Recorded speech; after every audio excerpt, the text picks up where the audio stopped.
Daerah Memilih. Daerah Memilih.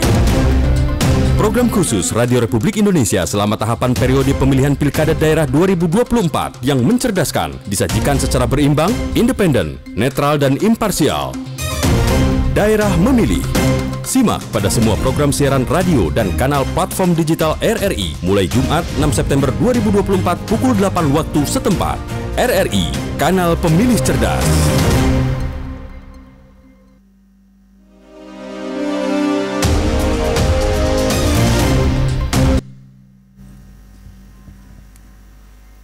Baik, selamat pagi. Assalamualaikum warahmatullahi wabarakatuh. Shalom, salam sejahtera, salam sehat untuk kita semua dan selamat datang di studio Multipurpose RRI Manokwari. Dan kesempatan yang paling berbahagia, kita mengucap syukur kehadirat Tuhan Yang Maha Kuasa karena atas perkenannya lah kita boleh dikumpulkan di tempat ini. Ya, walaupun kita tidak sedarah, kita tidak mengenal satu sama lain, tetapi nanti untuk pilkada kita harus hati ya. Kita berikan aplaus dulu sebelum kita lanjut. Iya, dan terkait dengan dialog interaktif dalam program Daerah Memilih yang juga secara serentak dilaksanakan di hari ini, Jumat 6 September 2024 bersama saya Nelly Mansuara. Selama 1 jam ke depan akan bersama-sama dengan kita semua. Iya, dan tagline kita untuk hari ini yaitu RRI, Kanal Pemilih Cerdas. Saya mau nih, semua kita bilang nih, RRI Kanal Pemilih Cerdas. 1, 2, 3. Lebih semangat lagi. Mantap, kita beri tepuk tangan dulu. Iya, topik kita tidak usah berlama-lama lagi. Topik kita yaitu tentang antisipasi pelanggaran pada Pemilu Kada 2024. Tentunya hormat untuk narasumber yang sudah hadir. Kalau kita berbicara mengenai pelanggaran, khususnya dalam Pemilu Kada ini kan pastinya merupakan tindakan, berarti pelanggaran berarti melanggar nih, nantinya akan melanggar. Dan juga aturan yang mengatur proses pemilihan kepala daerah, baik itu dilakukan oleh peserta pemilu yaitu calon kepala daerah maupun penyelenggara pemilu juga masyarakat. Dan sebelum lanjut lagi kita kenalan dulu dengan ketiga narasumber. Katanya kata orang tak kenal maka tak sayang. Pasti yang sebagian ada di sini, audiens dan juga floor pastinya sudah mengetahui ya.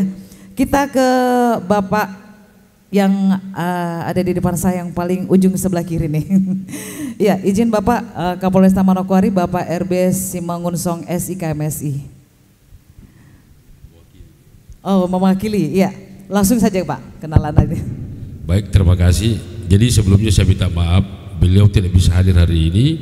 Mengingat beliau ada pembukaan selubung di Posowi, Sidei dan Talarubu. Jadi bertepatan dengan jam 8 juga.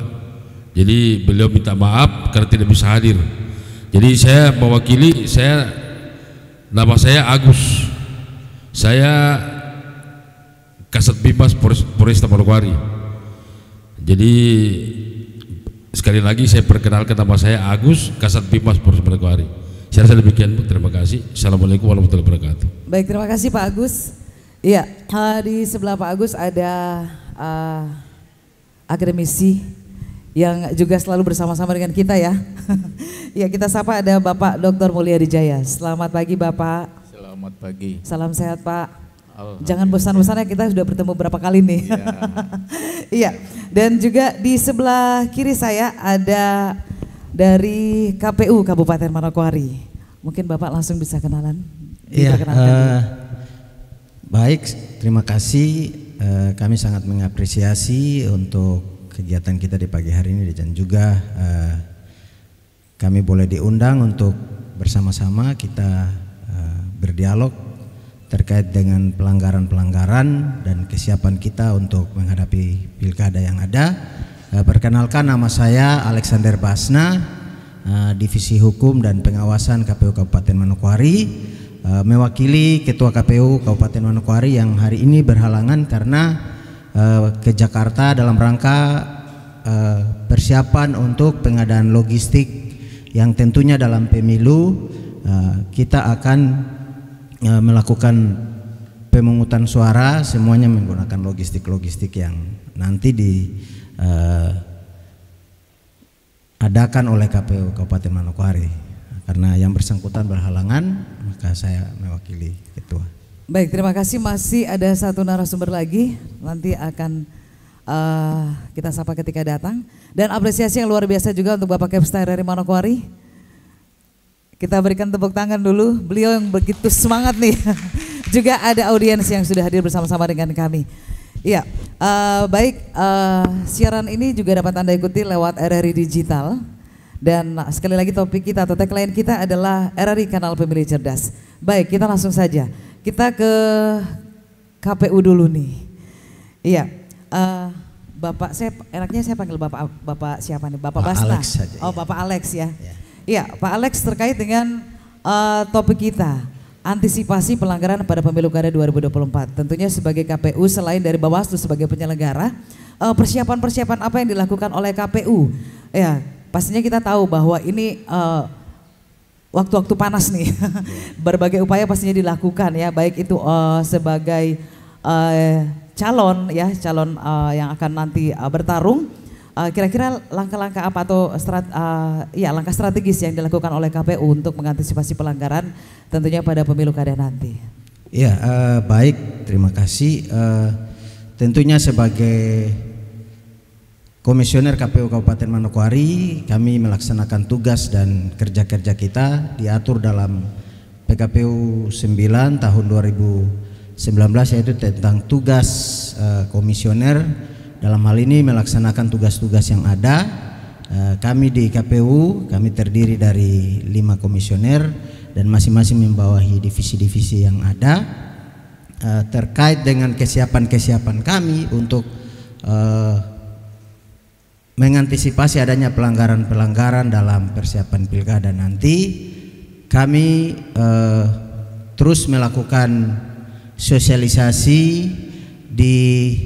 secara berjenjang mulai dari tingkat bawah, tingkat PPS, PPD yang telah kami bentuk. Itu merupakan badan ad hoc yang dibentuk oleh KPU Kabupaten Manokwari, dan kita tetap memberikan arahan kepada mereka untuk melaksanakan tugas-tugas yang ada dengan memberikan pemahaman kepada masyarakat yang langsung bersentuhan dengan mereka untuk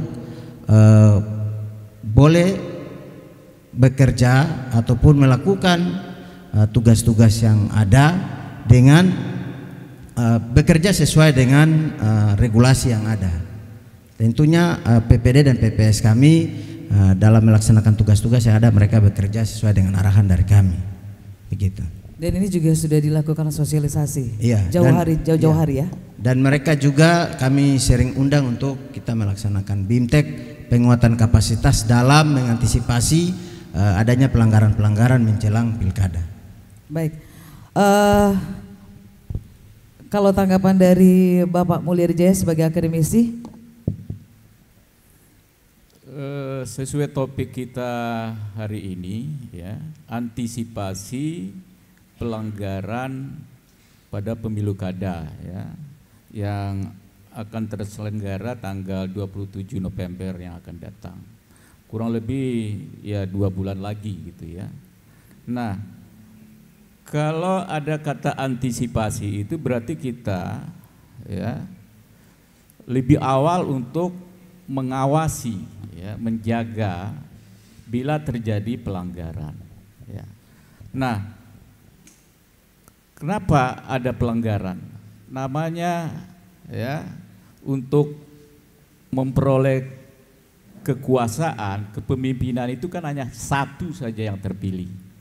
Maka ya setiap pemilu atau pemilu kada itu ada kecenderungan untuk melanggar. Pasti ada kecenderungan untuk melanggar. Nah, oleh sebab itu yang hadir pada pagi hari ini ya sebagai pemilih ikut juga ya sebagai pengawas daripada pemilu kada itu. Artinya bahwa pemilu kada itu adalah dalam rangka kita ya, bagaimana kita sebagai pemilih yang cerdas ya untuk mendapatkan pemimpin yang berkualitas. Jadi itu, oleh sebab itu penting sekali ya kita ya ikut serta mengawasi ya, menjaga bagaimana pemilu ini, ya, pemilu kada ini berjalan dengan jujur, adil, ya, sesuai dengan azas pemilu kada itu sendiri. Saya kira itu anunya. Iya, Bapak mengatakan antisipasi, ibarat kita sakit nih Pak, lebih baik mencegah sebelum kita mengobati ya. Iya, dan terkait dengan hukum nih, iya, kita ke Bapak Agus. Iya, Pak Agus, ini kan pelanggaran. Kalau pelanggaran ini kan berarti kita berbicara mengenai hukum nih. Iya, terkait dengan pemilu kada, pelanggaran hukum lainnya, menurut Bapak itu seperti apa? Baik, terima kasih. Jadi begini Bu, untuk mengantisipasi pelanggaran pada pemilu kada, jadi Polresta Manokwari ini sudah melakukan, terutama Bimas Bu ya, sudah melakukan sosialisasi kepada masyarakat agar pemilu kada itu dapat diikuti dengan baik dan tidak boleh melakukan hal-hal yang dapat merugikan dirinya sendiri. Jadi sudah dari awal Bu, sebelumnya kita sudah melakukan sosialisasi kepada masyarakat. Dan masalah pelanggaran itu biasanya kan kita tidak boleh langsung, ini biasanya ada permintaan dari Bawaslu dengan KPU. Jadi pelanggaran-pelanggaran itu yang dalam pilkada ini yang tahu persisnya biasanya KPU dan Bawaslu. Jadi polisi hanya menunggu atau bagaimana ada pemberitahuan dari KPU atau Bawaslu bahwa di dalam pilkada ini ada pelanggaran, baru polisi melakukan deteksi atau penyelidikan dan kemudian melakukan tindakan apabila betul-betul pelanggaran itu terbukti. Seperti itu Bu. Terima kasih. Iya, baik, kita apresiasi dulu untuk semua dulu kayaknya. Sebelum kita lanjut lagi, ya nanti akan kita buka juga untuk audiens ya yang ingin bertanya, tetapi kita bincang-bincang dulu untuk narasumber kita. Ya, kembali lagi ke KPU nih. Ya, tentunya kalau kita ibarat kita mau mengadakan suatu kegiatan atau suatu pesta, kita harus pastinya siap dulu ya. Ya, kira-kira kesiapan apa yang dilakukan oleh KPU ya untuk pergestapan yang dilakukan KPUD ini menjelang pemilu kada di tahun 2024, tepatnya nanti di tanggal 27 November. Iya, kesiapan dari kami KPU Kabupaten Manokwari, tentunya kita sudah tahu bahwa yang pertama adalah sebelum kita masuk kepada tanggal 27, tentunya kita melaksanakan proses daripada pendaftaran calon. Nah, pendaftaran calon kemarin kita sudah lakukan, yang dibuka dari tanggal 27 sampai dengan 29 untuk pendaftaran calon, dan kemarin kami membuka perpanjangan dari tanggal 1 sampai dengan tanggal 2 sampai dengan tanggal 4. Mengapa? Karena dalam proses pendaftaran itu sesuai dengan peraturan hanya ada satu calon, sehingga kita melakukan perpanjangan. Itu langkah-langkah pertama. Dari perpanjangan itu kemudian kesiapan-kesiapan lain juga adalah kita melakukan penyusunan daftar pemilih, yang sekarang kita sudah lakukan mulai dari penyusunan daftar pemilih sementara, dan dari tanggal 5 sampai dengan tanggal 7 akan dilaksanakan penyusunan daftar pemilih hasil perubahan atau DPS HP. Kemudian nanti pada tanggal 27 kita akan menetapkan daftar pemilih tetap secara di tingkat provinsi. Kemudian untuk kesiapan kami yang lain, tentunya kami tetap melakukan sosialisasi kepada masyarakat untuk meningkatkan partisipasi pemilih, yang mana kami sudah berapa waktu yang ada kami intens melakukan di sekolah-sekolah, yaitu SMA 1, SMA 2, SMK 1. Kemudian juga kami melakukan kerjasama ataupun melakukan sosialisasi dengan melibatkan stakeholder yang ada. Dalam hal ini pemerintah daerah, juga kami bekerja sama dengan TNI Polri mengadakan talkshow untuk bagaimana kita menyampaikan terkait dengan kesiapan-kesiapan dalam pelaksanaan pilkada nanti. Dan juga kami melakukan sosialisasi dengan mengadakan kegiatan seperti lomba-lomba yang kami sudah lakukan beberapa waktu di MCM. Tentunya ini untuk bagaimana meningkatkan partisipasi pemilih pada saat proses pemungutan suara pada tanggal 27 November. Iya, Bapak Agus, ini juga berbicara mengenai antisipasi. Kita ketahui bersama bahwa pada Pilkada 14 Februari kemarin itu kita flashback ke belakang, terjadi pemilihan ulang di 7 TPS Manokwari. Tentunya hal seperti ini kan kita harapkan tidak akan terjadi lagi nanti. Ya, kira-kira untuk mengantisipasi ini apa yang harus dilakukan, apa yang sudah dipersiapkan oleh KPU agar tidak terjadi seperti kemarin di tanggal 14 Februari? Ya, baik, tentunya dalam pelaksanaan pemilu kemarin terjadi PSU dan biasa adanya pelanggaran terjadi biasanya di TPS. Tetapi kami dari KPU yang tadi sudah saya sampaikan dari awal bahwa untuk mengantisipasi itu tentunya kita tetap melakukan sosialisasi kepada masyarakat dengan mengadakan sosialisasi ke berbagai tempat yang ada. Bagaimana pendidikan pemilih kepada masyarakat untuk memahami bahwa proses dalam melaksanakan suatu pemilihan itu harus mengikuti aturan dan regulasi yang sudah ditetapkan. Nah, oleh sebab itu kami KPU tetap berkoordinasi terus dengan semua stakeholder yang ada, bahkan dengan tokoh masyarakat untuk menyampaikan kepada masyarakat supaya masyarakat lebih memahami tentang proses pemilu yang baik, proses menyalurkan hak suara yang baik. Karena pelanggaran terjadi karena masyarakat tidak menyalurkan suara sesuai dengan regulasi yang sudah ditetapkan. Dan ini terus kami lakukan. Kami tetap akan melakukan terus sampai dengan pada saat proses pemungutan suara pada tanggal 27 November. Baik, selanjutnya ke Bapak Agus nih. Bapak Agus, kita tahu bahwa masa-masa ini banyak kerawanan yang terjadi nih. Kira-kira menurut pandangan Bapak, daerah mana yang biasanya rawan dengan biasanya menjelang pemilu kada ini? Tentunya kan ini juga sebagai antisipasi ya untuk pelanggaran-pelanggaran dilakukan dalam pilkada nanti. Baik Bu, terima kasih. Jadi Polresta Manokwari sudah mempersiapkan diri Bu untuk menjelang pilkada ini dan mengantisipasi seperti yang Ibu katakan tadi, yang rawan banyak paling daerah Sanging, minta maaf Bu, karena memang selalu terjadi di situ. Dan PSU juga kemarin Pak di situ ya Pak ya. Jadi kita sudah antisipasi Pak, antisipasi Bu. Jadi Polres Manokwari sudah mempersiapkan semua anggota untuk karena kita polisi ini hanya mengawal dan mengamankan, bukan untuk terlibat langsung ke dalamnya. Jadi kita hanya mengawal dan mengamankan Bu. Ya, jadi pilkada ini kita polisi tidak bisa terlibat terlalu jauh. Bahkan kita pun tidak bisa masuk ke dalam areal itu. Kalau polisi tidak bisa masuk ke dalam situ. Jadi seperti saya bilang tadi Bu, bahwa Polresta Manokwari sudah siap. Apapun siap untuk mengawal dan mengamankan pemilu kada. Seperti itu Bu. Baik, tentunya sudah istilahnya siap harus siap nih. Iya. Iya Bu, siap tidak siap harus siap Bu. Harus siap. Karena kita mengamankan. Suka tidak suka harus suka nih. Siap.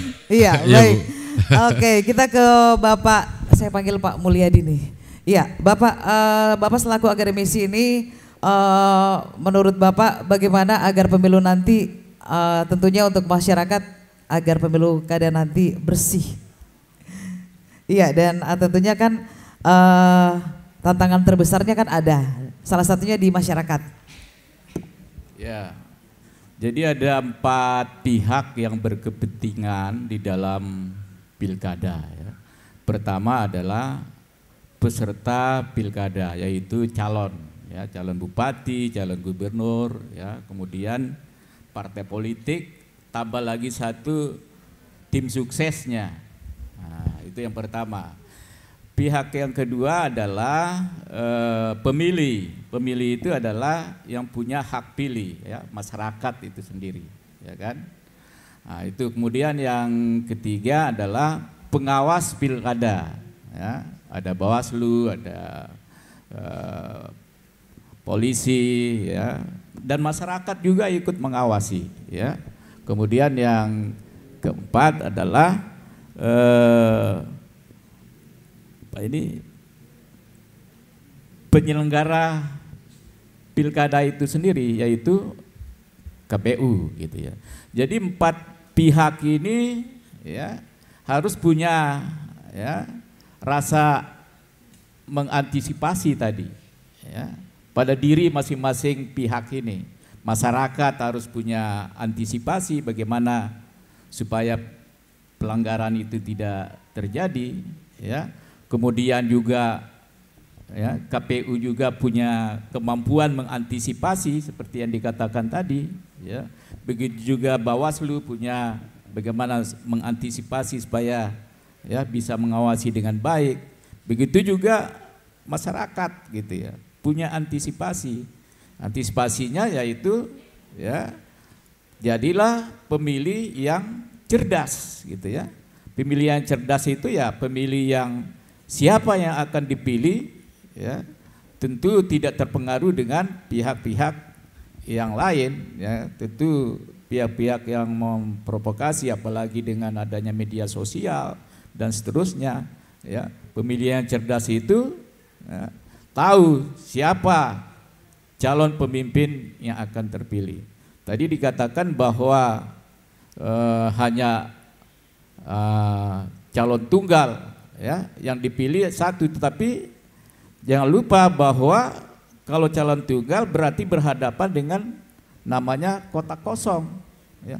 Kotak kosong itu artinya bahwa, ya, pemilih memiliki kebebasan untuk memilih atau tidak memilih orang yang dianggap tidak pantas begitu. Nah, jadi ada peluang-peluang itu. Jadi sekarang sistem demokrasi kita ini sangat-sangat terbuka luas, ya. Bagaimana, ya, masyarakat kita memilih, ya, calon pemimpin yang berkualitas nanti. Nah, kalau pemimpinnya berkualitas maka pembangunan ini juga akan menjadi baik, ya. Ya, kesejahteraan masyarakat akan menjadi baik. Oleh sebab itu kita masyarakat sebagai pemilih harus cerdas memilih. Sekira itu kan jawabannya. Iya, kita tidak bisa sangkal nih Pak masih di Pak Mulyadi nih. Kan ada nih istilah money politik nih. Menurut pandangan Bapak seperti apa? Apa itu? Money politik untuk pemilu kada kan pasti terjadi nih. Biasanya juga kita dengar informasi, kita dengar berita di mana-mana tentang money politik. Ya, di mana-mana, ya, yang ikut kontestasi pemilu itu ada cenderung untuk melanggar, ya, untuk menang. Nah, oleh sebab itu kembali lagi kepada kita semua, ya, 4 pihak tadi untuk bagaimana menjaga supaya pemilu kada ini, ya, betul-betul dengan hati nurani yang atau pikiran yang cerdas sehingga yang kita pilih itu betul-betul yang terbaik. Nah, kalau money politik saya kira itu yang memberi, ya, kemudian yang menerima itu termasuk pelanggaran di dalam aturan pemilu gitu. Nah, kalau, ya, ketahuan atau tertangkap, nah inilah peran kita sebagai masyarakat, ya. Masyarakat yang cerdas itu adalah masyarakat yang melaporkan kalau ada, ya, ditemukan, ya, pelanggaran misalnya money politik tadi, ya, membayar pemilih supaya pemilih itu memilih dia. Nah, itu yang harus diantisipasi. Nah, oleh sebab itu kalau ada hal seperti itu, ada 2 hal, ya. Kalau ada yang nyogok seperti itu, pakai uang begitu, pertama ambil uangnya, jangan pilih orangnya, kan rugi dia. Atau, ya, jangan ambil uangnya, jangan pilih orangnya, itu yang terbaik sekira. Ya. Kalau semua ajaran agama itu, ya, pasti melarang kalau ada yang menerima, ya, uang, ya, termasuk uang haram itu, ya. Karena kita, ya, misalnya hanya 100.000 gitu, ya, dikasih. Nanti kalau yang memimpin orang yang tidak bagus 5 tahun, ya berapa sih 500.000 itu? Kan kecil sekali gitu. Nah, oleh sebab itu, ya, Bapak Ibu tahu nggak perbedaan PilKB dengan pilkada? Hah? Nah, jangan seperti rumus seperti itu ya. Kalau pilkada, kalau sudah terpilih pasti lupa. Kalau PilKB, kalau lupa pasti jadi. Nah, itu bedanya di situ. Nah, oleh sebab itu mari kita sebagai ya masyarakat yang akan memilih pemimpin yang akan memimpin 5 tahun ke depan. Rugi kita kalau ketika terpilih ternyata yang kita pilih itu salah. Sehingga kita tidak berdampak kepada pembangunan kesejahteraan masyarakat itu sendiri. Sekira itu intinya. Iya, baik. Kita langsung saja buka ruang ya untuk floor yang hadir atau audiens yang hadir di saat ini. Silakan dipersiapkan pertanyaannya terkait dengan topik kita, yaitu antisipasi pelanggaran pada pemilu kada 2024. Kami iya, satu-satu ya. Silakan bisa disebutkan namanya, dari mana?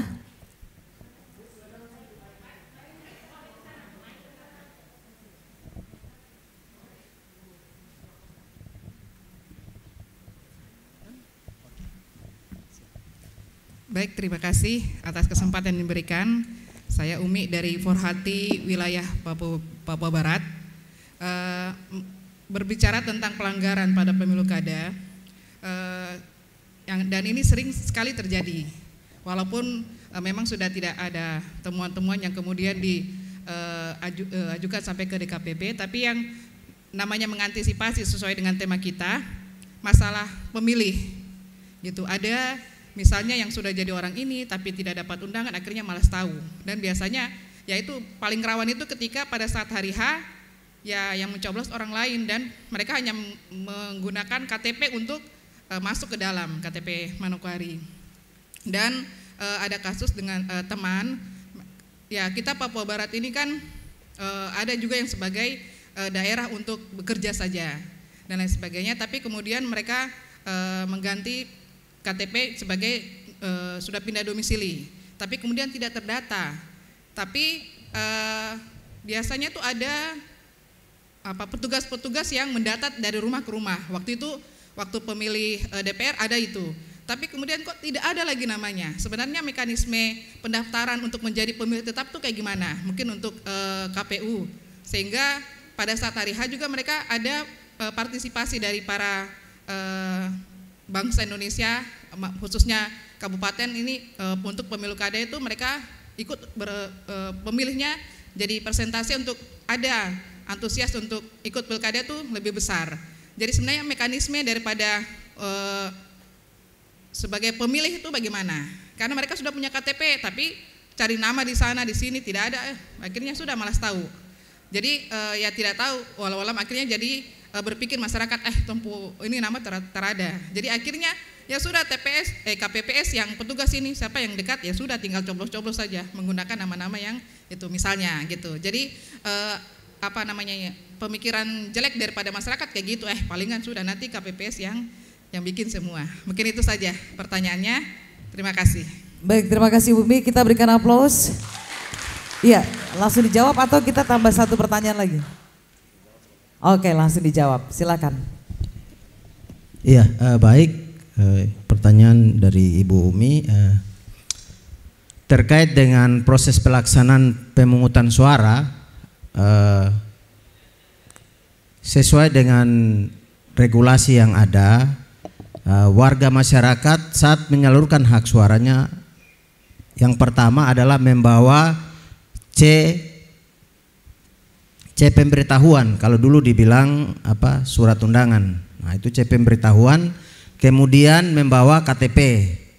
Nah, dan itu kami sudah sampaikan dan kami sudah melakukan BIMTEK kepada petugas KPPS sebelum pelaksanaan pemungutan suara.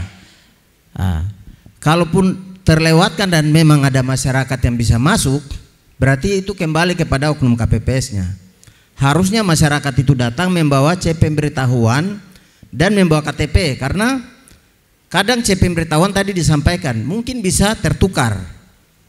Nah, dari petugas KPPS bisa memberikan kepada orang lain, tetapi KTP tidak bisa menggunakan KTP orang lain. KTP itu akan dicocokkan saat masuk untuk menyalurkan hak suara.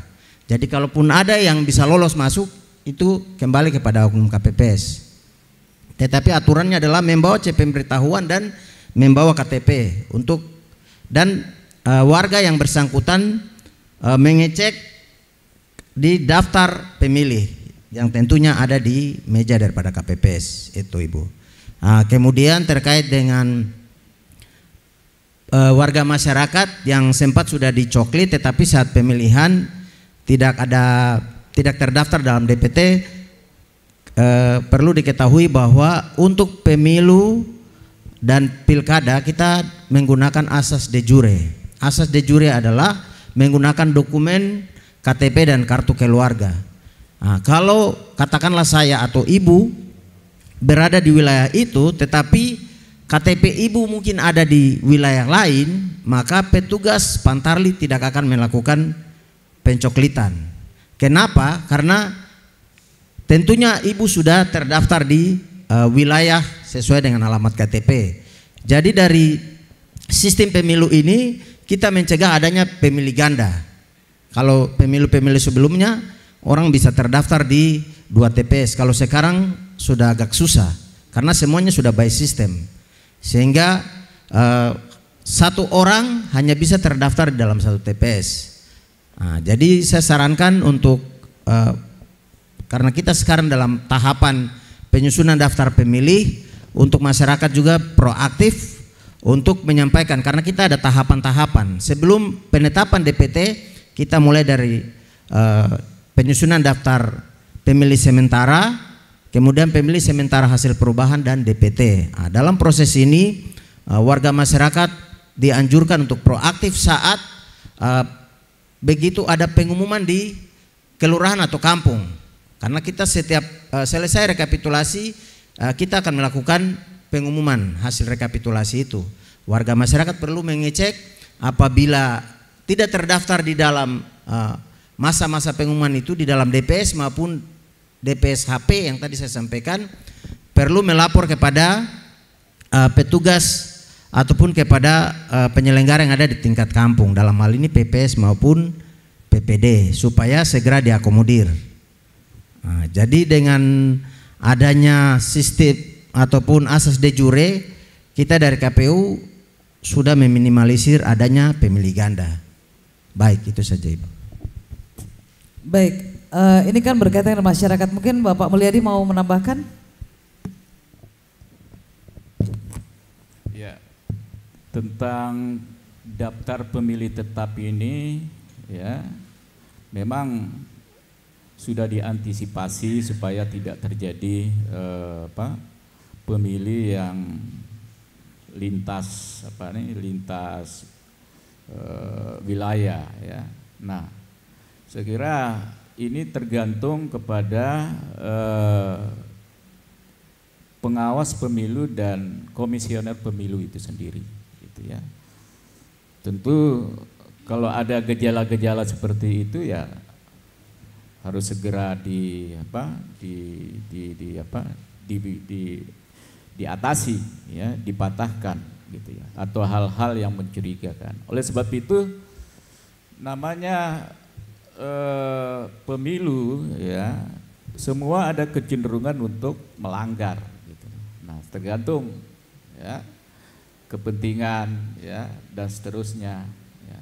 Tapi kita sebagai masyarakat, ya, sebagai pemilih, ya, diharapkan, ya, sebelum proses pilkada ini berlangsung tanggal 27 November ini, kita betul-betul, ya, sudah mengerti dan paham, gitu loh, apa sih, ya, arti dan tujuan daripada pemilu kada itu sendiri, sehingga kita, ya, tidak masuk terjebak bahwa kita ikut mendukung pelanggaran-pelanggaran tersebut.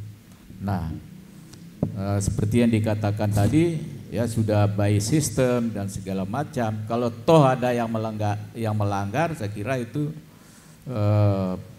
termasuk di dalam pelanggaran yang berat, ya bisa dikategorikan pidana gitu ya.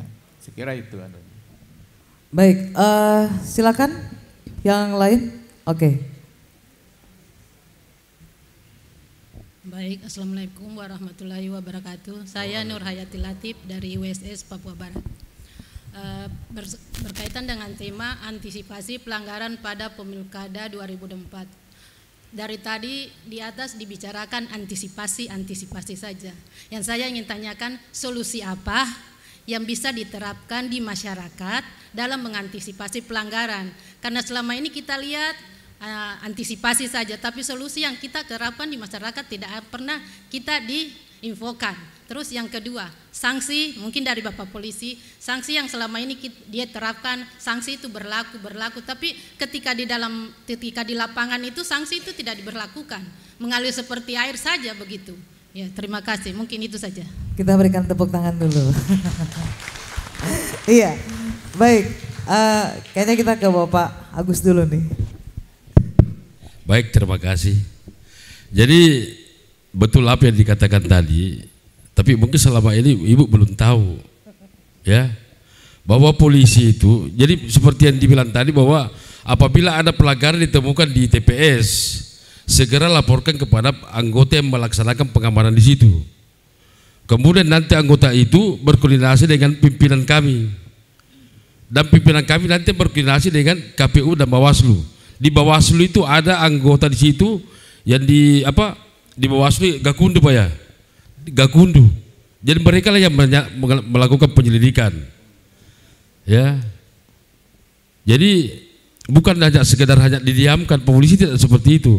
Polisi melakukan tindakan, ya. Pelanggaran apapun, yang penting ada laporan dari Bawaslu dan KPU, polisi tetap akan melakukan tindakan, ya. Polisi tetap melakukan tindakan. Tidak mungkin kita diamkan karena itu pelanggaran. Apabila kalau kita biarkan, ya maka seperti tadi tanggapannya bahwa polisi hanya begitu, padahal tidak. Seperti itu, Bu. Dari Pak Alex. Ya, baik. Terkait dengan antisipasi untuk pelanggaran-pelanggaran yang biasa terjadi di dalam pilkada maupun pemilu, sebagaimana tadi saya sudah sampaikan bahwa dari KPU Kabupaten Manokwari kita terus intens melakukan sosialisasi kepada masyarakat. Dalam hal ini masyarakat yang mempunyai hak untuk memilih. Bagaimana kita ketahui yang berusia 17 ke atas itu kita terus melakukan sosialisasi, pendidikan pemilih kepada masyarakat sebagai warga negara untuk taat kepada regulasi dan aturan yang ada saat menyalurkan hak suaranya. Nah, kalau kembali kepada pelanggaran-pelanggaran, kembali kepada oknum yang bersangkutan. Kita tidak bisa pungkiri bahwa yang namanya politik syarat dengan kepentingan. Dan apabila pelanggaran terjadi, maka itu sudah di luar daripada kewenangan kami. Tugas kami adalah kami tetap terus intens melakukan sosialisasi sampai dengan saat hari pemungutan suara. Baik. Tadi dari Ibu Ati ya. Oh ya, Nur Ati. Iya, semoga apa yang disampaikan tadi bisa dimengerti ya. Oke. Oh, silakan. Karena ya, Ibu Nur Hayati silakan udah kembali. Kayaknya beliau belum puas nih. Yang saya ingin tanyakan di sini solusi seperti apa Bapak? Kan kita dari tadi antisipasinya saja yang dibahas. Solusinya apa yang untuk yang diberikan ke masyarakat untuk mengantisipasi namanya pelanggaran money politik, siapa yang berkuasa, terus yang punya uang bisa menang, yang tidak punya uang tidak bisa menang, kan biasanya di masyarakat seperti itu. Yang solusi yang itu yang ingin saya tanyakan. Oh, Pak Agus. Terima kasih. Ya memang masyarakat selalu berpikir seperti itu. Padahal sebenarnya tidak, Bu. Karena selama ini saya selama di Manokwari pernah menemukan pelanggaran-pelanggaran seperti itu. Dan selalu pelaksanaan pilkada itu mulai dari tahun 89 sini Bu, belum pernah ada yang dilakukan atau ditemukan hal seperti itu, atau mungkin tidak ada laporan dari KPU dan Bawaslu kah? Kami tidak tahu. Tapi yang jelasnya kami selalu menunggu apabila ada pelanggaran seperti itu. Apakah masyarakat menemukan atau mungkin dari pihak-pihak mana, silakan dilaporkan. Tapi prosedurnya harus melalui Bawaslu. Kalau pelanggaran pemilu itu harus melalui Bawaslu. Seperti itu Bu. Baik, terima kasih Pak Agus. Pak Agus ini suaranya keras ya, tetapi berhati lembut sebenarnya. Kita berikan tepuk tangan dulu. Iya, penanya berikutnya. Oh ya, silakan Ibu. Ya. Ibu Kapol. Terima kasih. Ibu Kapolres. Terima kasih. Polresta. Oh, saya dulu. Oh. Baik, nanti kita. Iya, Okay. Mohon maaf saya datang ke sini bukan sebagai Wakapolres karena saya mewakili organisasi. Saya punya Kasat Bima sudah ada di depan. Cuma saya sedikit tergelitik, mohon maaf. Seharusnya yang menjawab pertanyaan daripada Ibu, mohon maaf Bapak, saya memperkenalkan diri dulu. Saya Agustina Sineri. Cuma saya datang ke sini saya mewakili organisasi dari PWKI. Kemudian mungkin sedikit menanggapi dari pertanyaan Ibu. Harusnya yang hadir di sini adalah Bawaslu. Sehingga Bawaslu bisa menjawab dan sekaligus memberikan pencerahan bagi kita sekalian terkait dengan pertanyaan Ibu. Minta maaf saya mungkin membantu saja atau menyampaikan saja kepada kita sekaligus sekaligus sebagai pencerahan bersama. Jadi terkait dengan pelanggaran-pelanggaran, kalau tadi Ibu sampaikan solusi apa? Nah, ini menjadi tugas kita semua sebenarnya. Jadi bukan menjadi tugas KPU, bukan menjadi tugas polisi maupun dari akademisi, tapi ini menjadi tanggung jawab kita bersama. Bagaimana kita yang paham dan mengerti untuk memberikan pendidikan politik itu yang baik kepada masyarakat kita. Apalagi kita dalam organisasi-organisasi ini tentu pendidikan politik itu pasti sering kita dapat ya. Ini menjadi tanggung jawab bersama. Pendidikan politik yang baik kepada masyarakat supaya mereka tidak melakukan pelanggaran atau mereka juga mau datang ke TPS untuk menyalurkan aspirasinya seperti itu. Jadi jangan kita juga, artinya zaman ini sekarang ini sudah zaman yang canggih, zaman yang modern, sehingga kita semua bertanggung jawab. Artinya dari pihak kepolisian melalui Babin Kamtipmasnya, melalui petugasnya, kemudian dari TNI juga mereka juga melalui Babinsanya. Bukan mereka berkampanye, tidak. Karena kami jujur saja dari TNI dan Polri itu memang kita dituntut untuk netral. Itu sudah jelas dari garis komando dari atas. Kita dituntut untuk kita netral di dalam pesta demokrasi, artinya dalam berpolitik. Tetapi menjadi tanggung jawab kita bersama juga untuk memberikan pendidikan politik yang baik kepada masyarakat. Nah di sana kalau dari TNI Polri itu di TNI ada namanya Babinsa, kemudian di kami di kepolisian ada namanya Babin Kamtipmas. Nah ini melalui mereka ini membantu dari pihak kepolisian maupun dari TNI untuk melakukan pencerahan-pencerahan kepada masyarakat di kewilayahan. Artinya mengajak mereka yang nanti kemungkinan besar, saya mau kasih tahu sama Bapak Ibu hari ini bahwa kemungkinan besar kita pilgub itu nanti melawan kota kosong ya, begitu ya Pak Ketua KPU dari kabupaten walaupun bukan provinsi. Untuk kabupaten sementara masih berproses untuk para calon yang sedang mendaftar. Nah ini kita juga harus memberikan pemahaman kepada masyarakat kita bahwa jangan sampai kita tidak datang ke TPS, nanti kita sendiri yang rugi. Karena kalau kita tidak mau datang menyalurkan aspirasi kita, maka pembangunan tidak akan berjalan. Nah ini kita harus memberikan pemahaman yang baik. Ibu-ibu yang hebat yang datang hari ini saya lihat yang diundang kan semua ibu-ibu. Nah kita tolong juga bantu pemerintah untuk atau melalui organisasi kita memberikan pencerahan yang baik. Itu yang pertama. Jadi sosialisasi itu sangat penting, baik dari pihak kepolisian, pihak KPU maupun dari akademisi. Itu kita harus meningkatkan sosialisasi. Sosialisasi itu banyak caranya. Ya mungkin pada saat ini salah satu yang dilakukan oleh RRI.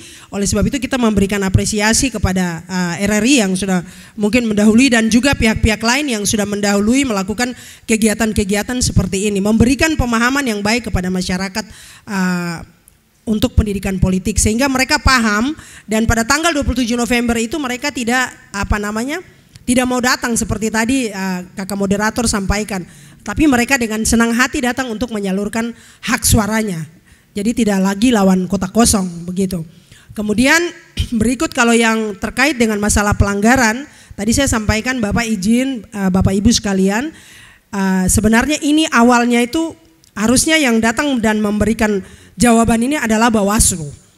Karena pelanggaran apapun yang terjadi pada saat pemungutan suara di TPS, bahkan dalam proses yang sedang dilaksanakan, itu semua mekanismenya melalui Bawaslu. Ya, Bapak Ibu sekalian. Jadi kita polisi pada saat itu, pada saat melakukan pengamanan di TPS, kalau terjadi sesuatu seperti yang tadi Ibu-ibu sampaikan, kita tidak bisa langsung mengambil alih di situ, kecuali orang mabuk yang mau mengganggu atau orang yang datang mau mengacaukan, itu bisa. Tetapi kalau pelanggaran yang berkaitan dengan pemilu atau pilkada, itu kita tidak bisa. Nah, itu yang berhak di situ adalah petugas-petugas kayak Panwas, mereka yang berhak. Kemudian kalau ada masyarakat yang melihat, itu mereka melakukan atau melaporkan kepada pihak Bawaslu, dan di sanalah nanti dilakukan rapat melalui ada namanya sentra Gakumdo. Dan di situ sudah ada tahapannya. Kalau sengketa pemilu dan lain-lain, kalau administrasi berarti dia selesaikannya melalui komisi kode etik yang melalui pelanggaran administrasi. Kalau pelanggaran pidana, itu nanti dibahas, oh ini kira-kira administrasi terpenuhi enggak sebagai pelanggaran pidana. Kemudian itulah yang nanti diteruskan kepada pihak polisi melalui Gakumdo itu. Nah, perlu ibu-ibu juga ketahui di sini bahwa Gakumdo itu tergabung dari 3 institusi, di mana itu ada Bawaslu, Kejaksaan, dan pihak kepolisian yang mereka bekerja sama ketika kalau pelanggaran biasa berarti itu secara administrasi diselesaikan oleh Bawaslu. Tetapi kalau ada pelanggaran pidana, itu baru mereka tanganinya di dalam sentra Gakumdo. Seperti itu ibu-ibu sekalian. Kemudian mungkin mohon izin Bapak, saya mungkin mengakhiri dari saran atau menjawab tadi pertanyaan dari Ibu. Saya juga ingin bertanya kepada mungkin Bapak dari KPU, kemudian Bapak dari akademisi, kemudian mohon maaf saya Kasat Bimas ya. Ini biar jawab sama-sama supaya di sini semua artinya kita ada pencerahan. Artinya langkah-langkah upaya yang sudah dilakukan terkait dengan antisipasi pelanggaran ini tadi saya sudah sampaikan sosialisasi. Nah, ini sudah sejauh mana dari pihak KPU maupun dari akademisi bahkan dari pihak kepolisian kita lakukan itu sejauh mana untuk memberikan pemahaman kepada masyarakat kita. Ini supaya Bapak dorang mungkin mohon izin bisa memberikan gambaran itu kepada kami, karena saya lihat sampai hari ini belum ada yang kita lihat mungkin banner, tapi banner masih sedikit, spanduk-spanduk yang kita lihat sudah sejauh mana dari segi Bapak dorang punya tugas dan tanggung jawab ini dorang lakukan kepada masyarakat supaya masyarakat itu paham dan mau menyalurkan aspirasinya. Saya pikir itu Bapak Ibu sekalian, terima kasih dan Tuhan memberkati kita. Baik, terima kasih. Mungkin Pak Agus mau menanggapi. Baik, terima kasih. Jadi dari Satbimas Bu, izin Ibu. Oh siap. Siap. Jadi izin dari Satbimas sudah melakukan beberapa hal untuk melakukan sosialisasi masalah pilkada di tengah-tengah masyarakat, menyampaikan setiap kali menyampaikan kepada masyarakat apabila menjelang pilkada tidak boleh melakukan hal-hal yang dapat mengganggu jalannya pemilu atau kampanye. Apabila ada yang ditemukan maka akan dilakukan tindakan. Jadi Kapolresta sendiri sudah menegaskan bahwa hal-hal itu tidak boleh dilakukan karena akan mengganggu jalannya pemilu dan kampanye. Jadi kalau ditemukan tetap akan dilakukan tindakan. Demikian.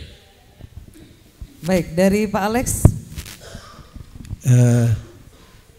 Terkait dengan langkah-langkah kami, seperti yang tadi saya sudah sampaikan, sebagaimana tugas-tugas kami sebagai penyelenggara KPU,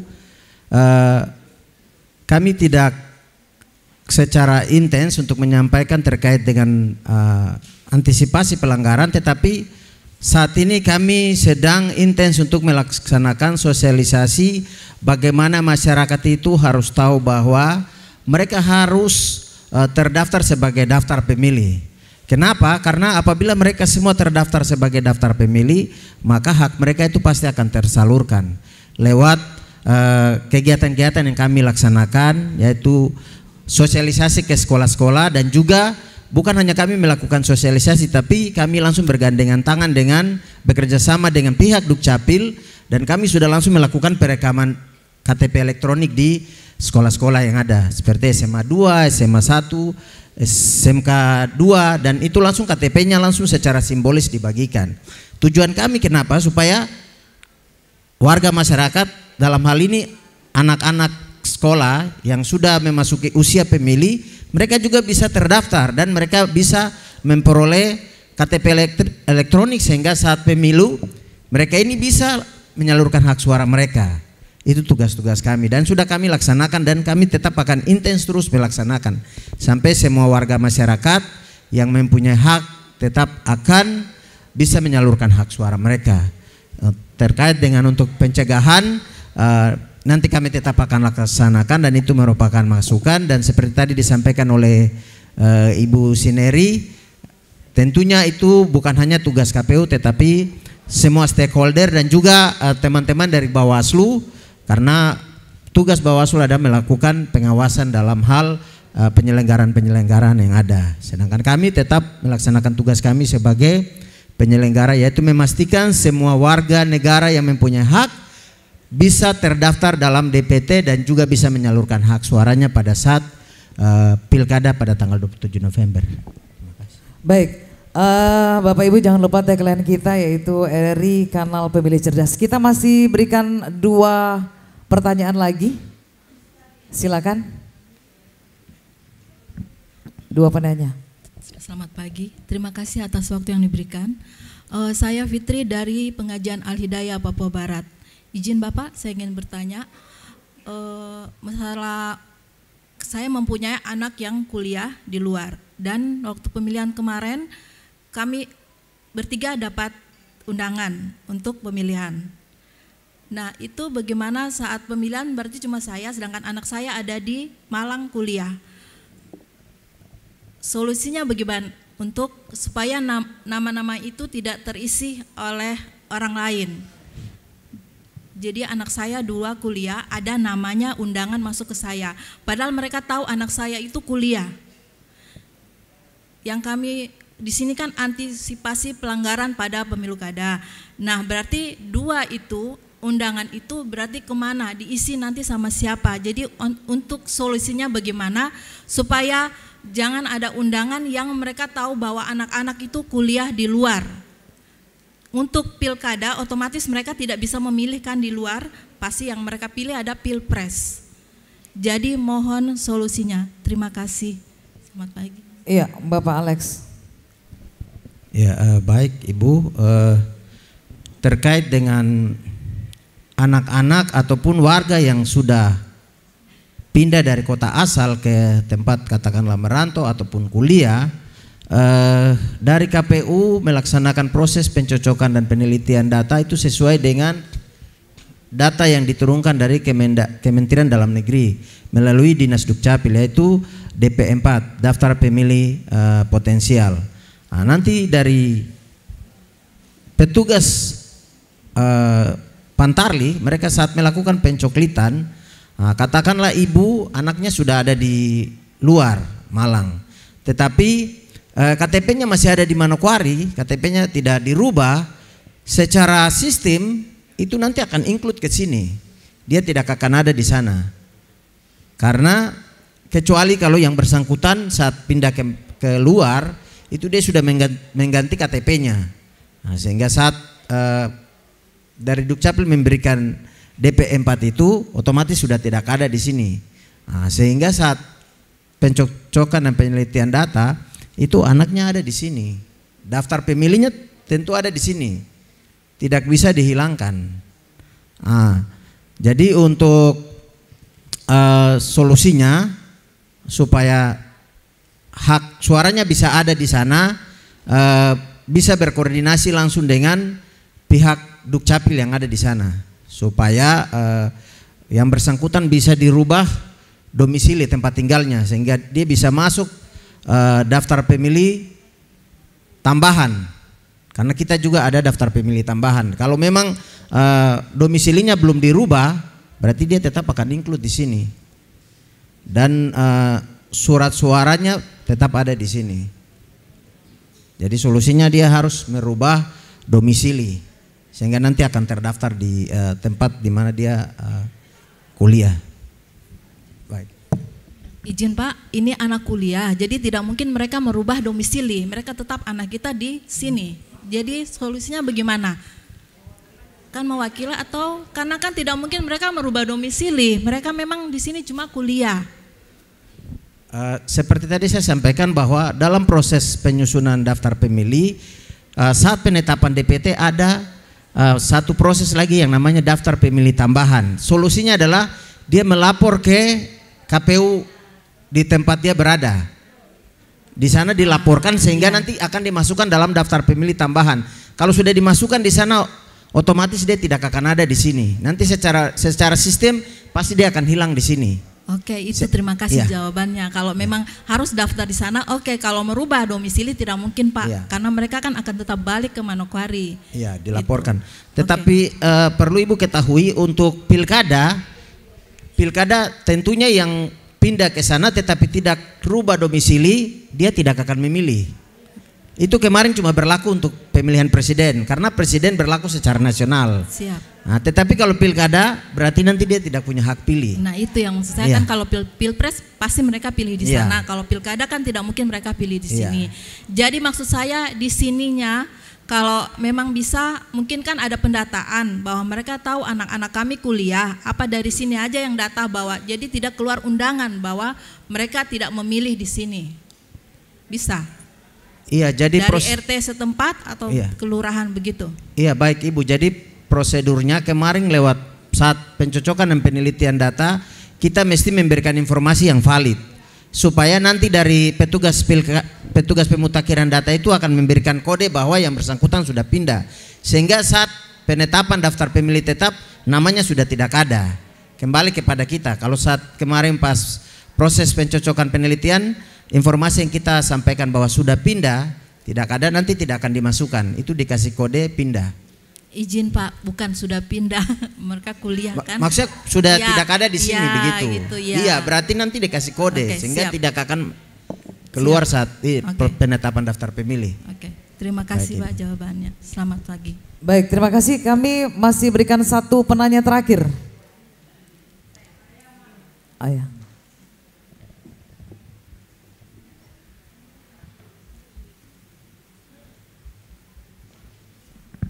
Baik, terima kasih. Assalamualaikum warahmatullahi wabarakatuh. Saya Ramni Nento, perwakilan dari Wanita Islam Al-Herat, Papua Barat. Yang saya ingin tanyakan tentang pelanggaran sebagai warga, karena ini kita informasi bahwa kemungkinan kita akan menghadapi kotak kosong. Sebagai pemilih, mungkin di antara kita pasti belum paham tentang kotak kosong ini. Apakah kita akan tidak memilih atau tidak? Seandainya kami berprinsip bahwa saya tidak akan memilih, apa itu suatu pelanggaran untuk sebagai warga? Dan kalau kami datang, kira-kira apa yang akan kami terima di TPS? Itu pertama. Terus yang kedua, saya sepakat dengan Ibu Sineri bahwa sebenarnya Bawaslu harus hadir di acara kita ini. Karena kenapa? Tema ini sudah jelas antisipasi pelanggaran pada pemilu kada. Tentunya pelanggaran ini ada yang mengurusnya selain dari Polres. Jadi sehingga pelanggaran-pelanggaran itu seakan-akan adalah Kapolres yang bertanggung jawab atau Polres. dari yang pertanyaan-pertanyaan tadi disampaikan. Nah, saya juga anak Sanggeng, Bapak. Jadi memang kebetulan saya anak Sanggeng, jadi bukan berarti memang di Sanggeng itu sering terjadi pelanggaran-pelanggaran, termasuk kemarin pemilu legislatif itu kan ada pemilihan ulang ya. Jadi itu tandanya memang di situ ada pelanggaran. Tapi kalau masalah pelanggaran saya pikir semua TPS mungkin hampir sebagian besar ada, cuma ada yang kedapatan, ada yang baku lapor, ada yang mungkin mereka bisa berembuk sama-sama sampai dengan mungkin pembagian hasil suara yang tidak terpakai. Bahkan saya dengar ada seperti itu yang mereka bagi-bagi di panitia-panitia atau saksi-saksi. Nah, mudah-mudahan pemilu kada ini di mana kita memilih pemimpin daerah kita masing-masing, ya artinya sebagai pemilih cerdas mungkin saya pikir yang terdaftar itulah yang terbaik bagi kami. Ya mau satu kah, mau dua calon, tapi yang kami merasakan bahwa yang berhak kita pilih itu adalah pimpinan-pimpinan yang telah terdaftar, dan itulah calon-calon pemimpin yang terbaik mungkin sementara. Jadi karena mungkin tidak ada calon lagi sehingga mungkin kita tidak ada pilihan. Jadi mungkin daripada kita pilih kotak kosong yang kita tidak tahu siapa nanti, mungkin ada solusi dari KPU bagaimana kira-kira setelah pemilih seandainya kalau kotak kosong menang atau bagaimana, mungkin itu yang perlu kita ketahui. Terima kasih. Baik, terima kasih Ibu Ramni Nento. Iya, langsung dijawab dari KPU lagi nih. Ya, baik Ibu Rahmi. Untuk pilkada saya mungkin klarifikasi, kalau kita di Kabupaten Manokwari sementara dalam proses belum kita pastikan kotak kosong, tapi sementara lagi dalam proses. Kemarin sudah pasangan calon yang ada yang mendaftar saat perpanjangan pendaftaran, dan nanti kita ikuti perkembangan. Nanti pada tanggal 22 September kita akan melakukan penetapan calon. Di situ baru kita bisa tahu bahwa adanya kotak kosong atau tidak. Tetapi sebagaimana tadi disampaikan Ibu Sineri, Ibu Wakapolres, bahwa kalau provinsi sudah pasti kotak kosong. Tadi sudah disampaikan bahwa itu merupakan tugas kita bersama. Kalaupun ada kotak kosong berarti kita melakukan sosialisasi supaya jangan sampai warga masyarakat golput, tidak memilih. Kenapa? Karena apabila ada kemungkinan kalau seandainya kita memilih kotak kosong, kan dua calon ini dikatakan. Yang pertama adalah calon gubernur yang ada pasangannya, yang kedua adalah kotak kosong. Kalau kotak kosong menang, maka dalam proses 5 tahun berjalan kita tidak ada pemimpin dan adanya hanya penjabat yang nanti tentunya diganti per 6 bulan biasanya ya. Nah, jadi itu dampaknya. Jadi kalau kita bisa memilih menyalurkan suara, katakanlah gubernur yang ada terpilih, berarti dia akan melaksanakan tugas selama 5 tahun dengan tentunya ada program-program yang akan dilakukan. Begitu. Jadi sekalipun ada kotak kosong, tetapi tugas kita sebagai warga masyarakat sudah terdaftar, kita harus datang memilih, wajib. Bukan berarti karena kotak kosong jadi kita tidak memilih, kita harus memilih. Dalam proses kampanye nanti kan kita akan melihat kampanye visi misi yang disampaikan oleh calon yang bersangkutan. Dari visi misi itu kita pasti tahu bahwa oh rencana dia 5 tahun ke depan seperti apa. Dari visi misi itu kemudian kita yang ada juga bertugas untuk menyampaikan kepada warga masyarakat supaya ini loh visi misi daripada calon gubernur kita. Dan kita juga menyampaikan bahwa mari kita sama-sama ke TPS. Begitu. Iya, surat suaranya nanti ada gambar pasangan calon dan juga kotak kosong. Maksudnya kotak kosong itu juga ada gambar tapi tidak ada nama. Begitu. Untuk kita memilih. Baik, itu saja. Baik, terima kasih Pak Alex ya. Pak Jaka, Pak Mul ya Pak Jaka. Pak Mulyadi, iya.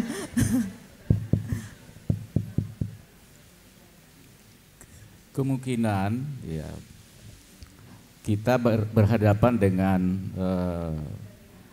pemilihan gubernur dan pemilihan bupati satu pasang gitu. Berarti akan melawan kotak kosong gitu. Nah, itulah sistem demokrasi kita ya yang dianggap baik, bahwa ya, kedaulatan rakyat itu berada pada pemilih. Ya. Pemilih itu kan tentu tidak setuju dengan, ada yang tidak setuju yang dengan calon tunggal itu. Maka salurannya adalah kotak kosong. Sekarang apakah kotak kosong bisa menang? Bisa menang. Kalau yang memilih itu memang banyak tidak setuju dengan calon itu, maka dia akan menang. Artinya menang itu adalah 50% lebih.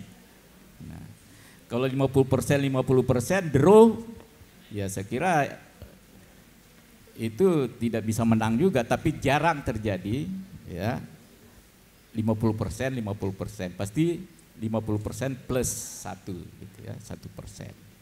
Nah, kalau kotak kosong menang seperti apa yang dikatakan tadi ya, berarti yang kalah itu kalah total ya, tidak bisa lagi ya sebagai calon, tetapi harus ikut pemilu 5 tahun akan datang. Nah, oleh sebab itu kepala daerahnya itu ditunjuk oleh ya pemerintah pusat dalam bentuk penjabat atau PJ itu tadi, apakah PJ bupati atau PJ gubernur ya. Itu artinya pemerintah ya, negara sudah mempersiapkan sistem pemilu kita yang sangat demokratis ya, sehingga ya sepenuhnya adalah di tangan rakyat ya, memilih di tangan rakyat. Oleh sebab itu jadilah pemilih yang cerdas tadi. Saya kira itu. Baik, kami masih memberikan satu penanya terakhir. Silakan. Oke. Silakan disebutkan namanya. Dari mana?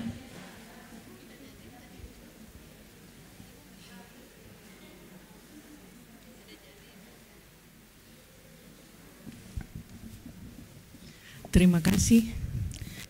Saya hormati Bapak dan Ibu di atas.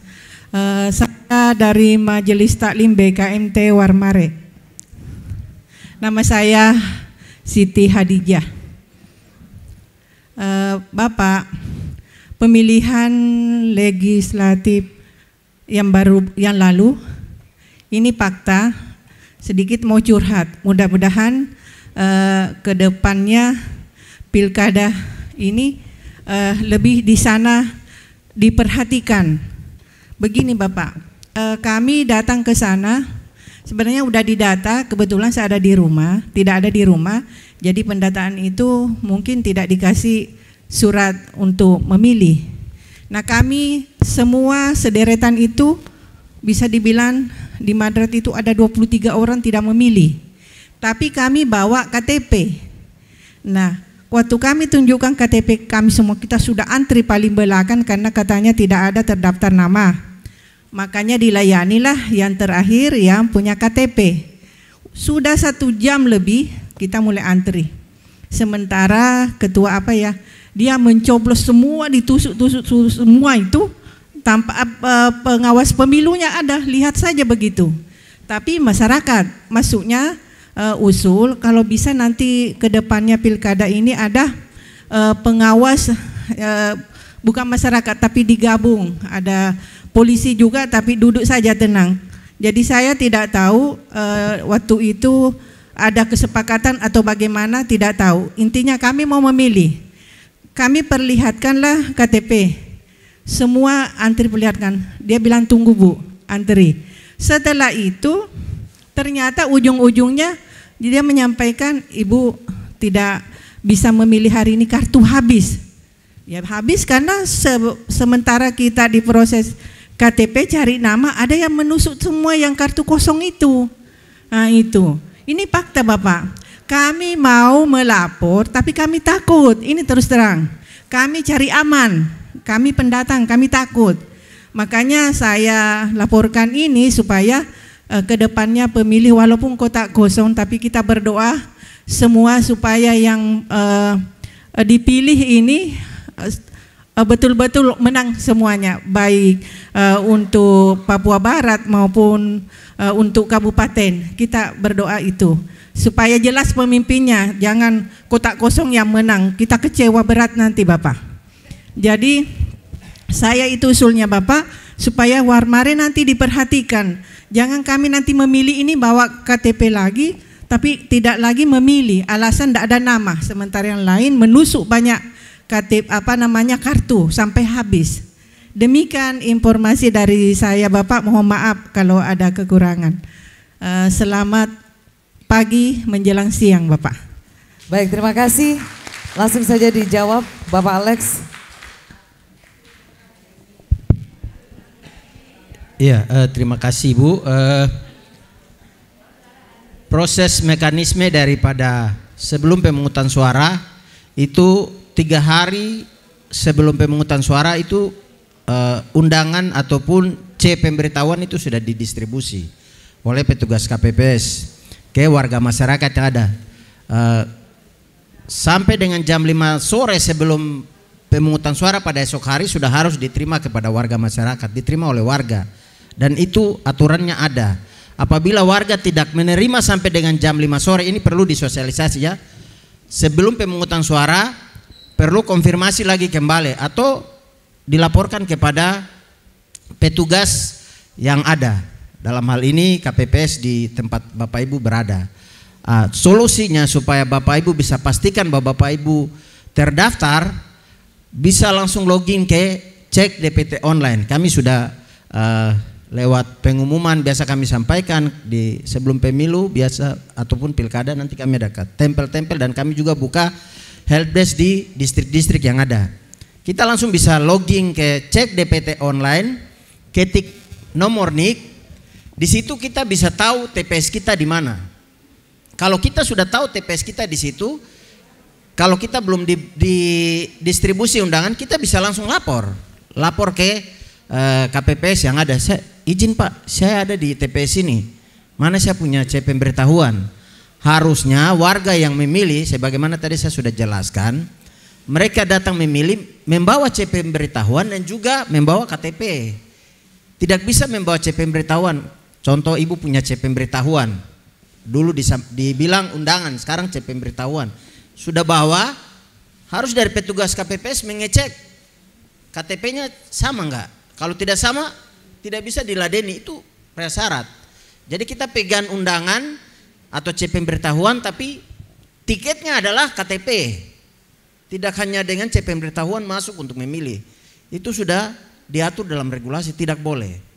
Tapi kalau tadi saya sampaikan, kalau memang bisa terlewatkan, kembali kepada oknum KPPS. Makanya wajib bagi ibu-ibu maupun bapak ibu yang ada, kita wajib mengecek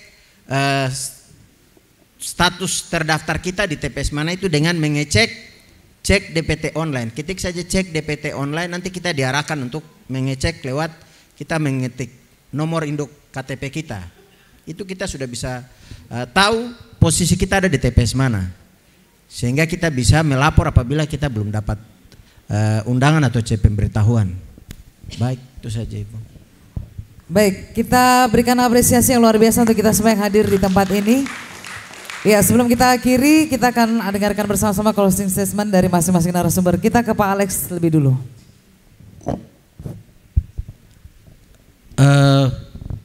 Sebelum kita menyalurkan hak suara pada tanggal 27 November, tentunya Bapak Ibu pastikan terdaftar sebagai daftar pemilih tetap. Seperti tadi saya sampaikan dengan mengecek DPT online, pastikan status kita terdaftar, dan kemudian untuk mengantisipasi adanya pelanggaran-pelanggaran, tugas kita adalah kita memberikan sosialisasi maupun pendidikan pemilih kepada warga masyarakat bahwa ini loh prosedur dalam menyalurkan hak suara yang benar, yaitu bagaimana status kita sudah terdaftar dalam DPT, daftar pemilih tetap, dan juga kita sama-sama pada tanggal 27 November datang ke TPS untuk menyalurkan hak suara kita. Baik, itu saja. Baik, Bapak Mulyadi. Saya bertanya kepada hadirin semua, siap menjadi pemilih cerdas? Siap. Terima kasih. Saya kira kuncinya itu adalah kita sebagai orang yang terdidik, ya, apalagi organisasi perempuan, ibu-ibu, ya, di bawah naungan agama. Saya kira, ya, kita harus melihat, ya, mampu melihat atau peduli tentang kondisi provinsi kita, kabupaten kita selama ini. Apakah masyarakat kita sudah tidur nyenyak, makan sudah kenyang, hidupnya tenang? Itu yang perlu kita pikirkan. Semuanya ditentukan oleh pemimpin, ya. Kalau kita memilihnya salah, maka kita akan masuk, ya, di lubang yang salah juga.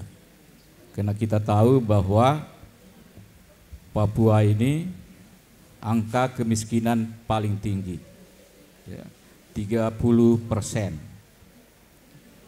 Ya, dari jumlah penduduk, sedangkan angka nasional hanya 9% kemiskinan, tetapi Papua 30%. Kemudian, ya, indeks pembangunan manusia kita paling rendah di seluruh Indonesia. Apakah kita masih menginginkan seperti itu? Tergantung Bapak Ibu sekalian yang hadir di sini, ya, untuk menentukan siapa yang memimpin di daerah ini. Terima kasih. Pak Agus. Baik, terima kasih Bu. Jadi kami dari kepolisian, khususnya Polresta Manokwari, mengharapkan kepada masyarakat, marilah kita menjaga keamanan, ketertiban, agar pilkada ini dapat berjalan dengan baik, kondusif, dan kita dapat mencapai pemimpin yang terpilih yang baik, yang dapat memperhatikan kita semua. Demikian, terima kasih Bu. Baik, terima kasih untuk kebersamaan kita di pagi ini. Kita berikan apresiasi dulu untuk kita semua. Dan terima kasih untuk narasumber Bapak Alex, Bapak Mulyadi, dan juga Bapak Agus, juga semua yang sudah mengambil bagian dalam dialog interaktif di pagi ini. Semoga apa yang disampaikan tadi bermanfaat bagi kita semua. Tentunya antisipasi pelanggaran pada pemilu kada 2024 bukan tugas masing-masing, tetapi tugas kita bersama. Ya, kita berharap semoga nanti bisa berjalan dengan baik di 27 November 2024. RRI Kanal Pemilih Cerdas, Channel 5 Suara, kita kembali ke studio.